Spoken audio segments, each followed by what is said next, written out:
አርእስተ ዜና የጠቅላይ ምክር ቤቱ ተቀዳሚ ምክትል ፕሬዝዳንት በጉራጌ ዞን እየተሰሩ ያሉ ስራዎችን መጎብኘታቸው ተገለጸ። የአሜሪካ ከፍተኛ ባለስልጣን ከጠቅላይ ሚኒስትር አብይ ጋር ስለ ቀጠናዊ ሰላምና ደህንነት ሊመክሩ ነው። ከ78 ሚሊዮን በላይ ጎብኚዎች የነቢዩን መስጂድ ጎበኙ። ቱርክ እስራኤል በቴህራን ላይ ጥቃት ለመፈጸም እየተጠባበቀች መሆኑን አጋለጠች። ኢራን የአሜሪካና አጋሮቿ ይዞታዎች በኢራን የኢላማ ቀለበት ውስጥ ናቸው ብላለች።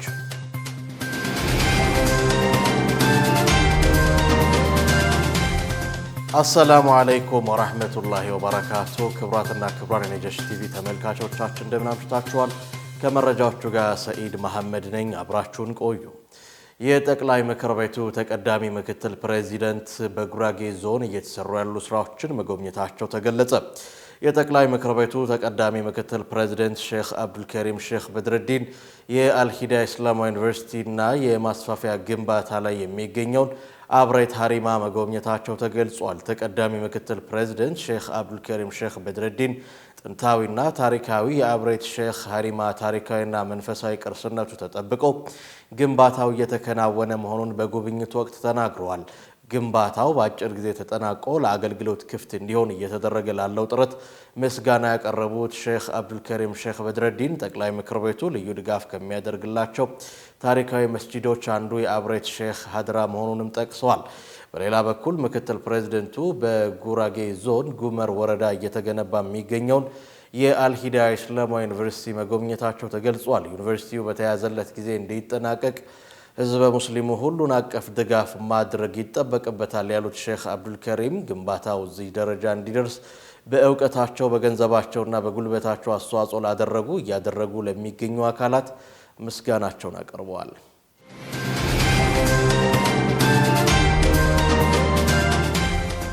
ኢትዮጵያና ጅቡቲ ድንበር ተሻጋሪ ወንጀሎችን በጋራ ለመከላከል ወታደራዊ ስምምነት ተፈራረሙ። ስምምነቱን የሰሜን ምስራቅ እዝ ዋና አዛዥ ሌተናል ጄኔራል አሰፋ ቸኮል እና በጅቡቲ የሰሜን ምዕራብ ግንባር አዛዥ ኮሎኔል አሊ ሼህሚ ተፈራርመዋል። ሌተናል ጄኔራል አሰፋ ቸኮል በቀጣይም አዳዲስ ስምምነቶችን በመጨመርና በመከለስ አስፈላጊው ወታደራዊ ትብብር እንደሚደረግ መግለጻቸውን ከኢፌዴሪ መከላከያ ሰራዊት የተገኘው መረጃ ያመላክታል።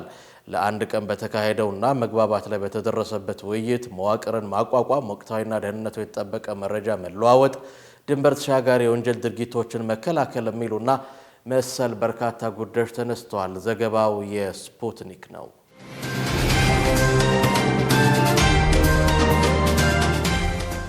የአሜሪካ ከፍተኛ ባለስልጣን ከጠቅላይ ሚኒስትር አብይ ጋር ስለ ቀጠናዊ ሰላምና ደህንነት ሊመክሩ ነው። የአሜሪካ የውጭ ጉዳይ ምክትል ሚኒስትር ክሪስቶፈር ላንዳው እና የአሜሪካ የአፍሪካ እዝ አዛዥ ጀነራል ዳግቪን አንደርሰን በቀጠናዊ የሰላምና ደህንነት ጉዳዮች ላይ ከጠቅላይ ሚኒስትር አብይ አህመድ ጋር ለመምከር ወደ ኢትዮጵያ ሊጓዙ ነው። ምክትል ሚኒስትሩ ከኢትዮጵያ በተጨማሪ ግብጽ፣ ኬንያ፣ ጅቡቲ እንደሚያመሩ የሀገሪቱ የውጭ ጉዳይ መስሪያ ቤት አስታውቋል። የውጭ ጉዳይ መስሪያ ቤት አርብ ጥር 15 2018 ባወጣው መረጃ እንደሚያመላክተው ለ8 ቀናት የሚዘልቀው ጉብኝት የሚጀምረው ዛሬ ቅዳሜ ጥር 16 ነው። የሚቀጥለው ሳምንት እሁድ ጥር 24 እንደሚጠናቀቅም በመስሪያ ቤቱ ምክትል ቃል አቀባይ ቶሚ ፒጎት ስም የወጣው መግለጫ ያስረዳል። የውጭ ጉዳይ ምክትል ሚኒስትሩ በአራቱ ሀገራት የሚያደርጓቸው ጉዞዎች በአሜሪካ ፕሬዝዳንት ዶናልድ ትራምፕ ቅድሚያ የሚሰጣቸው ጉዳዮች እንደሚያራምዱ መስሪያ ቤታቸው ገልጿል። ቅድሚያ የሚሰጣቸው ጉዳዮች ተብለው የተዘረዘሩት የንግድ ሚዛን ማመጣጠን፣ ምቹ የንግድ ሁኔታ ማረጋገጥ እንዲሁም ሰላምና ደህንነትን ማስፈን የሚሉ ናቸው። መስሪያ ቤቱ መረጃ እንዳመላከተው ምክትል ሚኒስትሩ ክሪስቶፈር የመጀመሪያው ጉዞአቸው የሚያደርጉት ወደ ግብጽ ነው። የክሪስቶፈር የካይሮ ጉዞ የመጣው የአሜሪካው ፕሬዝዳንት ዶናልድ ትራምፕ የናይል ወንዝ ጉዳይን በተመለከተ ግብጽና ኢትዮጵያን ለማደራደር ያላቸውን ፍላጎት እየገለጹ ባሉበት ሰዓት ነው። ትራምፕ ይህን ፍላጎታቸውን የገለጹት ባለፈው ሳምንት ለግብፁ ፕሬዝዳንት አብዱልፈታህ አልሲሲ በጻፉት ደብዳቤ ነው። በዚህ ሳምንት ደግሞ ሁለቱ ፕሬዝዳንቶች በስዊዘርላንድ ዳቮስ ከተማ ሲካሄድ በነበረው የዓለም ኢኮኖሚ ፎረም ላይ ተገናኝተው ይህን ጉዳይ አንስተዋል ያለው ቢቢሲ።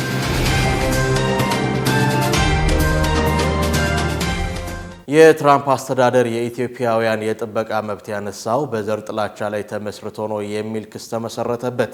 3 ኢትዮጵያውያን ለትርፍ ካልተቋቋሙ የአፍሪካ ማህበረሰቦች ጋር በመሆን በአንድነት ክስ መስርተዋል። የአሜሪካ የሀገር ውስጥ ደህንነት ሚኒስቴር ከየካቲት 6 ቀን 2018 ዓመተ ልደት በኋላ በህገወጥ መንገድ ከ5000 በላይ ሰዎችን አደጋ ላይ ሊጥል መሆኑን በቦስተን ፌዴራል ፍርድ ቤት የቀረበበት ክስ ያሳያል።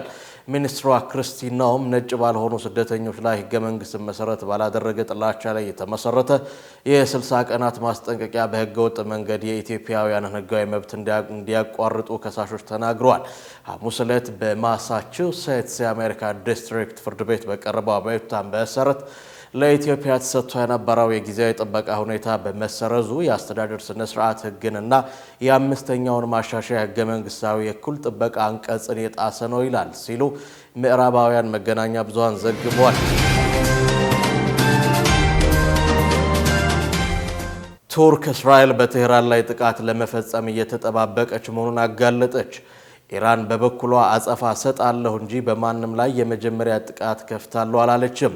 የቱርክ የውጭ ጉዳይ ሚኒስትር ሃካን ፊዳን እስራኤል በኢራን ላይ ጥቃት የምትፈጽምበትን ደቂቃ እየተጠባበቀች ነው ብለዋል። ሚኒስትሩ የእስራኤልና የአሜሪካ እርምጃ በቀጠናው ያለመረጋጋት ይፈጥራል ብለዋል። ፊዳን እስራኤልና አሜሪካ ተለዋዋጭ ፖለቲካዊ አማራጮችን እያሳዩ ነው፣ ነገር ግን እውነታው በኢራን ላይ የአየር ጥቃት ለመፈጸም በጣም ተቃርበዋል ብለዋል። የቱርክ የውጭ ጉዳይ ሚኒስትር ሃካን ፊዳን በቴሌቪዥን ጣቢያ ቀርበው በተናገሩበት ወቅት ሀገራቸው በኢራን ላይ የሚደረግን ወታደራዊ እርምጃም ሆነ የውጭ ጣልቃ ገብነት እንደማትፈቅድ በመግለጽ አስጠንቅቀዋል። ሚኒስትሩ ቱርክ በመካከለኛው ምስራቅ የጦርነት ቀጠና እንዲሆን ፈጽሞ አትፈቅድም ብለዋል። አንዳንድ ተንታኞች ቱርክ ከኢራን በኋላ የእስራኤል ጥቃት ኢላማ ልትሆን እንደምትችል መግለጻቸው ይታወሳል።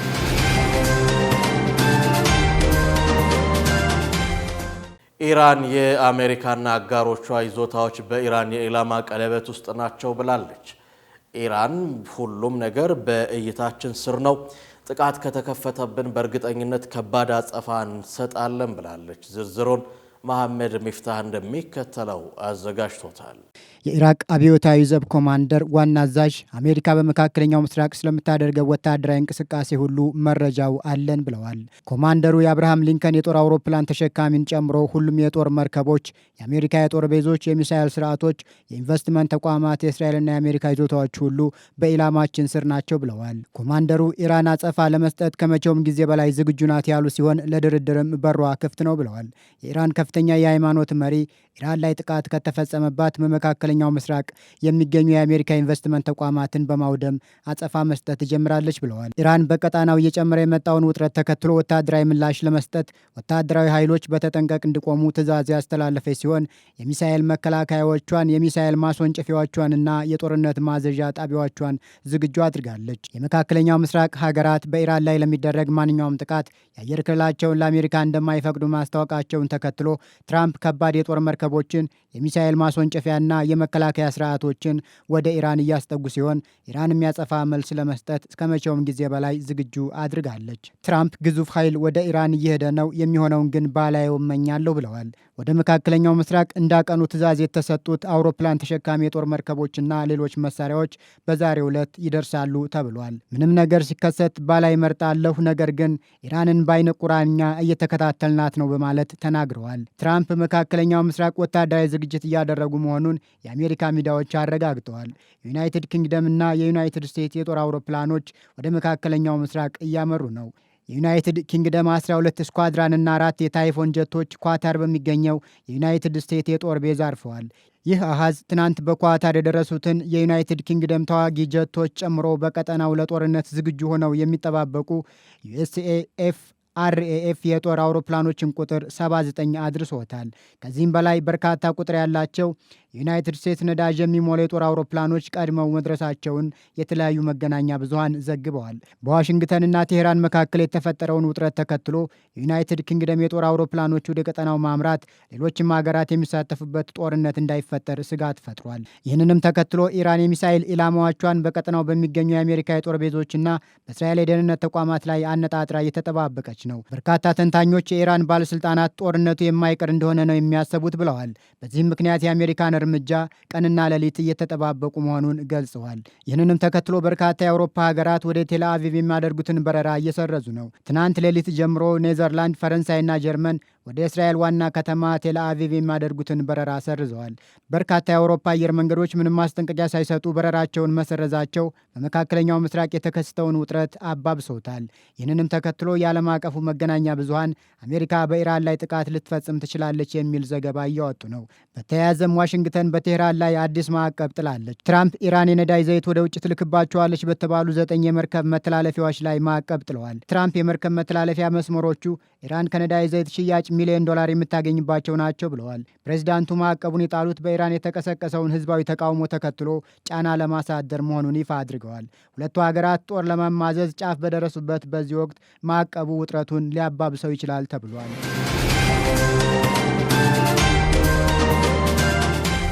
የስፔን ጠቅላይ ሚኒስትር የፍልስጤማውያን ዕጣ ፈንታ በፍልስጤማውያን ብቻ መወሰን አለበት አሉ። የስፔን ጠቅላይ ሚኒስትር ፔድሮ ሳንቼዝ ፕሬዚደንት ትራምፕ ያቀረቡላቸውን የጋዛ የሰላም ቦርድ ጥያቄ ውድቅ አድርገዋል። ሳንቼዝ ፕሬዚደንት ትራምፕ ያደራጁት የሰላም ቦርድ ዓለም አቀፍ ሕጎችን የሚጥስና የፍልስጤማውያንን ውክልና የሌለበት ነው ብለዋል። ጠቅላይ ሚኒስትሩ የፍልስጤም ነጻነት የግድ አስፈላጊና በፍልስጤማውያን ላይ ብቻ መወሰን ያለበት ጉዳይ ነው ብለዋል። በተያያዘም የጀርመን ቻንስለር ፍሬዴሪክ መርዝ ከአሜሪካ ጋር መደራደር እንደሚፈልጉ ገልጸው ትራምፕ ያቀረቡላቸውን የጋዛ የሰላም ቦርድ አባልነት ጥያቄን እንደማይቀበሉ አስታውቀዋል። ሐማስ ኔታንያሁ ከጋዛ የሰላም ቦርድ አባልነት እንዲሰረዙ ጠይቀዋል። ሐማስ አንድ ዓለም አቀፍ ወንጀለኛን የሰላም ቦርድ አባል ማድረግ አደገኛ አካሄድ ነው ብሏል። ሐማስ በቂ የፍልስጤማውያን ውክልና በሌለበት የእስራኤሉ ጠቅላይ ሚኒስትር ቤንያሚን ኔታንያሁ የጋዛ የሰላም ቦርድ አባል መሆናቸው የጋዛን መጻኢ ዕድል የሚያጨልም ነው ብለዋል።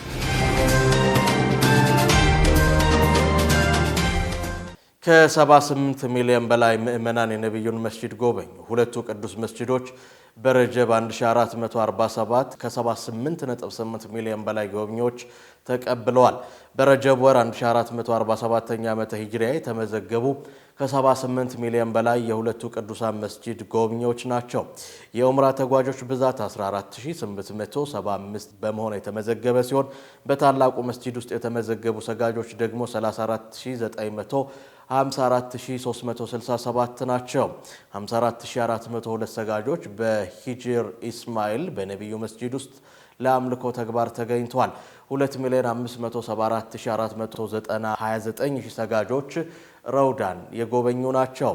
1,293,867 አምላኪዎችና ጎብኚዎች ለነቢዩ ሰለላሁ ዐለይሂ ወሰለምና ለሁለቱ ባልደረቦቻቸው ሰላምታና ዱዓ ለማድረስ ተገኝተዋል። በአጠቃላይ 14.9 ሚሊዮን የሚጠጉ የኡምራ ተጓዦች በመካ በሚገኘው ታላቁ መስጂድ፣ ወደ 35 ሚሊዮን የሚጠጉ ምዕመናንና ከ25 ሚሊዮን በላይ የሚሆኑ በመዲና የሚገኙ የነቢዩ መስጂድ ውስጥ መገኘታቸውን መረጃዎች ያሳያሉ። ወደ ቢዝነስ መረጃችን አለፍን። ዙበይዳ ሀሰን ያዘጋጀችውን የቢዝነስ መረጃ ሀያት ሰኢድ ታቀርበዋለች። ዓመታዊው የንግድ ፍቃድ እድሳት ያለ ቅጣት የሚታደስበት ጊዜ መራዘሙ ተነግሯል። የንግድ ስራ ፍቃድ እድሳት በበጀት ዓመቱ ከሐምሌ 1 2017 እስከ ታህሳስ 30 2018 ድረስ ያለ ቅጣት የሚታደስበት ጊዜ ሆኖ ቆይቷል። ይሁን እንጂ በተሰጠው ጊዜ እድሳታቸውን ያላጠናቀቁ የንግዱ ማህበረሰብ አባላት የንግድ ስራ ፈቃዳቸውን እድሳት ማከናወን እንዲችሉ ለመጨረሻ ጊዜ ለተጨማሪ 15 ቀናት መራዘሙን የአዲስ አበባ ንግድ ቢሮ አስታውቋል። በተሰጠው ተጨማሪ ጊዜ መሰረት የንግድ ስራ ፈቃድ እድሳት ያለ ቅጣት የሚከናወንበት ጊዜ ጥር 30 2018 የሚያበቃ ይሆናል። ለቀኑ መራዘም ምክንያት ነጋዴዎች የክሊራንስ አሰጣጥ ላይ መጓተቶች በመኖራቸው ክሊራንስ አለመጨረሳቸውን በመግለጽ ቅሬታ በማቅረባቸው ምክንያት መሆኑም ተገልጿል። ቅሬታቸው በንግድና ቀጠናዊ ትስስር ሚኒስቴር ተቀባይነት ማግኘቱ ለተጨማሪ 15 ቀናት እስከ ጥር 30 2018 ድረስ ለመጨረሻ ጊዜ እንዲራዘም መወሰኑን ቢሮ አስታውቋል። አዋሽ ካፒታልና ገዳ ሴኩሪቲ የኢትዮጵያ ሰነደ መዋዕለ ንዋይ ገበያ የንግድ አባላት መሆናቸው ተሰምቷል። የኢትዮጵያ ሰነደ መዋዕለ ንዋይ ገበያ አዋሽ ካፒታል ኢንቨስትመንት ባንክ አክሲዮን ማህበርና ገዳ ሴኩሪቲ ዲለርስ አክሲዮን ማህበር የገበያው አዲስ የንግድ አባላት ሆነው መቀላቀላቸውን አስታውቀዋል። ይህን ተከትሎ በገበያው ውስጥ ያሉትን ጠቅላላ የንግድ አባላት ቁጥር ወደ 5 አሳድጓል ተብሏል። ተቋማቱ አባል መሆን የቻሉት በኢትዮጵያ ካፒታል ገበያ ባለስልጣን የስራ ፈቃድ አግኝተው አስፈላጊውን ተቋማዊና ተግባራዊ ዝግጅት ማጠናቀቃቸው ከተረጋገጠ በኋላ መሆኑ ካፒታል ዘግቦታል። እንደ ሙሉ የንግድ አባልነታቸው አዋሽ ካፒታልና ገዳ ሴኩሪቲ በገበያ ውስጥ የአክሲዮንና የቦንድ ግዢና ሽያጭን የማከናወን ሙሉ ስልጣን ይኖራቸዋል ተብሏል። የገበያ ዋና ስራ አስፈጻሚ አቶ ጥላሁን እስማኤል ካሳሁን የእነዚህ ተቋማት መምጣት በገበያ ውስጥ ያሉ አማራጮችን የሚያሰፋና የኢትዮጵያ ካፒታል ገበያ ስነ ምህዳር እያሳየ የመጣውን ጠንካራ እድገት የሚያመለክት ነው ብለዋል። አዋሽ ካፒታል ኢንቨስትመንት ባንክ በ200 ሚሊዮን ብር መነሻ ካፒታል የተቋቋመ የአዋሽ ባንክ የኢንቨስትመንት ዘርፍ ነው። ገዳ ሴኩሪቲ ዲለርስ ደግሞ በገዳ ባንክ ስር በ80 ሚሊዮን ብር መነሻ ካፒታል ወደ ስራ የገባ የደላላና ንግድ ተቋም እንደሆነም ተጠቁሟል። የኢትዮጵያ የሰነደ መዋዕለ ንዋዮች ገበያ እስከ ዓመቱ መጨረሻ 9 ኩባንያዎችን በዝርዝሩ ውስጥ ለማካተት እየሰራ ነው ተብሏል። ተርስድ የኢትዮጵያን አበቦች በዓለም አቀፍ ደረጃ ለማስተዋወቅ የ1 ዓመት የትብብር ስራ መጀመሩን አስታውቋል። በአበባና ተክሎች ኢንዱስትሪ የዓለም ዋነኛ የዲጂታል መድረክ የሆነው ተርስድ ከኢትዮጵያ ሆርቲካልቸር አምራቾችና ላኪዎች ማህበር ጋር ያደረገው የዝግጅት ትብብር የኢትዮጵያ አበቦች በዓለም ዙሪያ ባሉ ገዢዎች፣ የአበባ ነጋዴዎች ዘንድ ያላቸውን ዓለም አቀፍ ገጽታ ከፍ ለማድረግ ያለመ ነው ተብሏል። መርሃ ግብሩ ኢትዮጵያ የአበባ መገኛ መሆኗን በተከታታይና በታማኝ ትርክቶችን በመገንባት የገዢዎችን እምነት ለማጠናከር ያግዛል ብሏል ዘገባው።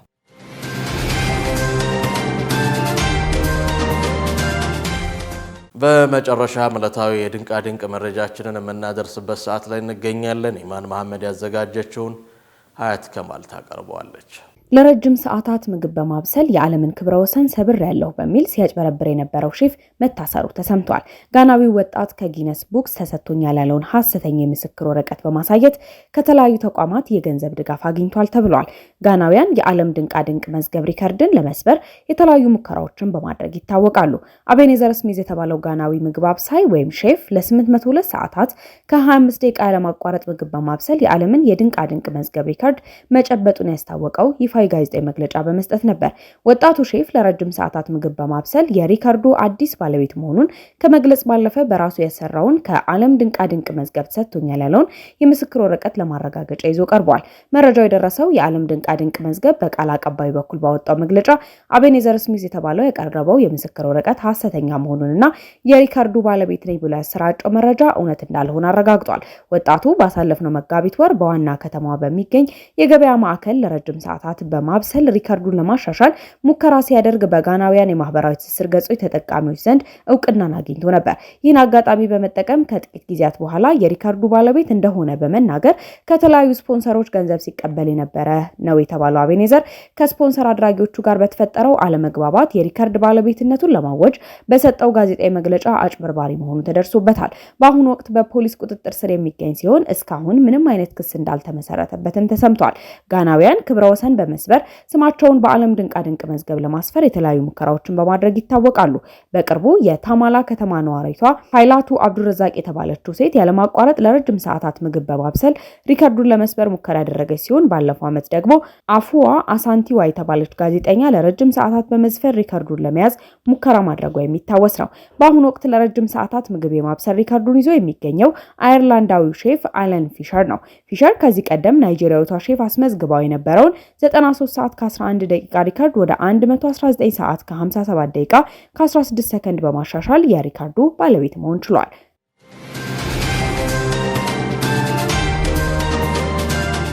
ክቡራትና ክቡራን የነጃሺ ቲቪ የምሽት መረጃ ተመልካቾቻችን የዕለቱን የምሽት መረጃ በዚሁ አገባደድን። ከቀሪ የነጃሺ ቲቪ የምሽት መሰናዶ ጋር መልካም